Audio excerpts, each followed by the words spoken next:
বাংলাদেশে রোমানিয়া সহ ইউরোপের অনেক দেশেরই ভিসা সেন্টার না থাকায় এসব দেশের ভিসা প্রাপ্তি এবং অন্যান্য সেবা গ্রহণ করতে হয় ভারতে গিয়ে। কিন্তু ভারতের ভিসা সেন্টার বন্ধ থাকার কারণে বিপাকে পড়তে হচ্ছে ইউরোপগামী বাংলাদেশি শিক্ষার্থী এবং কর্মপ্রত্যাশীদের। তবে এক্ষেত্রে সুখবর দিয়েছে রোমানিয়ার বাংলাদেশ দূতাবাস। এখন থেকে ভারতের পাশাপাশি থাইল্যান্ড এবং ব্যাংকক থেকে ভিসা নিয়ে রোমানিয়া যেতে পারবে বাংলাদেশি শিক্ষার্থীরা। বৃহস্পতিবার রোমানিয়ার বাংলাদেশ দূতাবাস সূত্রে এ তথ্য জানা গেছে। দিল্লিতে অবস্থিত রোমানিয়া দূতাবাস যেহেতু বাংলাদেশিদের ভিসা ইস্যু করে থাকে, তাই তাদের এখন রোমানিয়ার ভিসা নিতে গেলে দিল্লিতে যেতে হয়। কিন্তু ভারত সম্প্রতি বাংলাদেশিদের ভিসা প্রদান স্থগিত করায় রোমানিয়ার বিভিন্ন বিশ্ববিদ্যালয় থেকে প্রায় 800 থেকে 900 বাংলাদেশি স্টুডেন্ট অফার লেটার পেলেও ভিসা প্রাপ্তিতে অনিশ্চয়তা দেখা দেয়।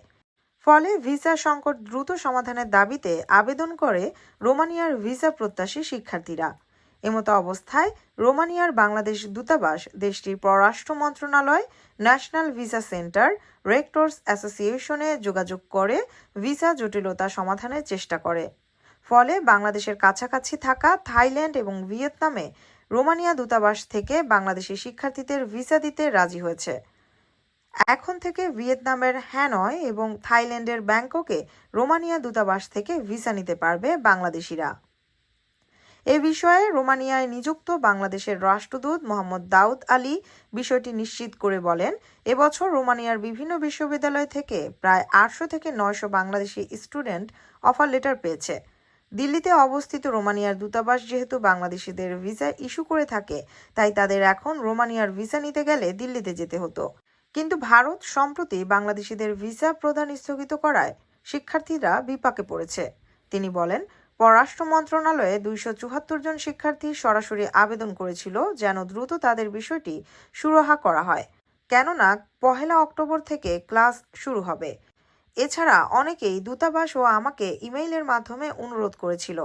এরই পরিপ্রেক্ষিতে পররাষ্ট্র মন্ত্রণালয়ের নির্দেশনার প্রাপ্তির পরে আমরা রোমানিয়ার বিভিন্ন জায়গায় যোগাযোগ করেছি। রোমানিয়ার পররাষ্ট্র মন্ত্রণালয়, ন্যাশনাল ভিসা সেন্টার, রেক্টরস অ্যাসোসিয়েশন ইত্যাদি। রাষ্ট্রদূত বলেন, তাদের বোঝাতে সক্ষম হয়েছি ভারতের ভিসা বন্ধ থাকায় তারা রোমানিয়ার ভিসা আবেদন করতে পারছে না। রোমানিয়ার মতো বুলগেরিয়ায় ভর্তিচ্ছু প্রায় 600 শিক্ষার্থীদের ভিসা নিয়ে একই সমস্যা হয়েছে। এ ব্যাপারে বুলগেরিয়ার পররাষ্ট্র মন্ত্রণালয়ের সাথে এ সপ্তাহেই বসছে দূতাবাস এবং একই রকম সমাধান বের করার বিষয়ে ইঙ্গিত দিয়েছে তারা।